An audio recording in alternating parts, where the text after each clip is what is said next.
Okay, so today for our deep dive, we're really trying to cut through the noise on AI because there's one truth that seems, well, inescapable. And that's the gap between how fast AI is being rolled out and how we're governing it. That gap is turning into a chasm. Exactly. And we're going to zero in on the UK, where there's been this stunning regulatory retreat right when the tech is hitting its peak. And that's really the mission here, to analyze this imbalance. You've got this incredible financial might, this AI arms race, moving at, impossible speed. And on the other side, Yeah.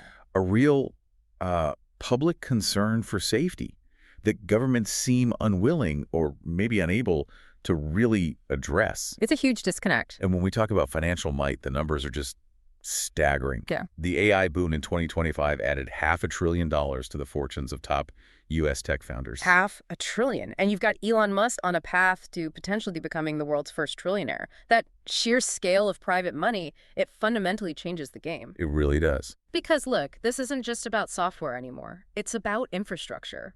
I mean, Alphabet just acquired Intersect Power for what, $4.75 billion? Wait, Intersect Power. That's an energy company, isn't it? Not a tech firm. Exactly. It's an energy company. They bought it to secure power for their incredibly hungry AI data centers. They're literally buying power grids to fuel this race. Okay, that frames this whole thing differently. It's less about code and more about controlling critical infrastructure. Yeah. So let's unpack this then. If the system is racing ahead this fast, what happens when the safeguards start breaking down? Well, we're already seeing it. There's a real tipping point happening right now in professional integrity. How so?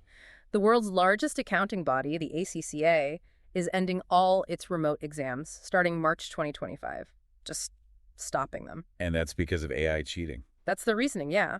They've said AI-enabled cheating has so fundamentally undermined their security that they just can't guarantee their own professional qualifications anymore. Wow.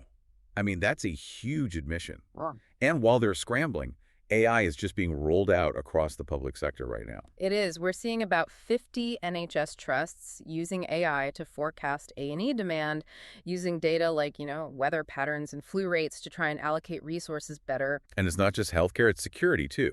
There's that Turing Institute, Project Amelia. Project Amelia, right. A 610,000-pound project using AI radar to protect critical UK satellite infrastructure. So this isn't some future tech, it's already part of national policy. Which makes the governance vacuum so alarming. This brings us to the core tension, because the UK government has basically confirmed it's ditching its plans for a big, comprehensive AI bill. It's a complete reversal. They promised stronger regulation, and now the focus is all on economic growth, with a few targeted bans here and there. The whole team focused on frontier AI safety was reassigned. So here's where it gets really interesting for me. How does this retreat line up with what the public actually wants? It doesn't, at all. The Lovelace Institute has data on this. They found 84% of people in the UK believe the government favors tech companies over the public interest. And I think I saw another stat from them, that 89% of the public want safety to be the priority over speed, even if that means slowing development down. Exactly. Safety over speed. Yet what we have is this palpable try now, test later approach. You see it especially in places like UK social work. They're using generative AI transcription tools on the front line. And that is a specific and frankly serious risk, because when we talk about AI hallucinations, we mean the AI just makes things up. Right. And if those fabrications end up in official records and statutory judgments, you're putting extremely vulnerable people at risk because a tool was rolled out without the right guardrails. And you contrast that with what China's proposing for emotional AI. They're talking about draft rules that would force providers to put in addiction warnings. It's a proactive approach to potential harm, the very kind of broad societal thinking the UK has explicitly stepped away from. So you're left with deployment on a massive, well-funded scale. Disney is reportedly embedding AI into its core operations. $1 billion OpenAI deal, supposedly. Right.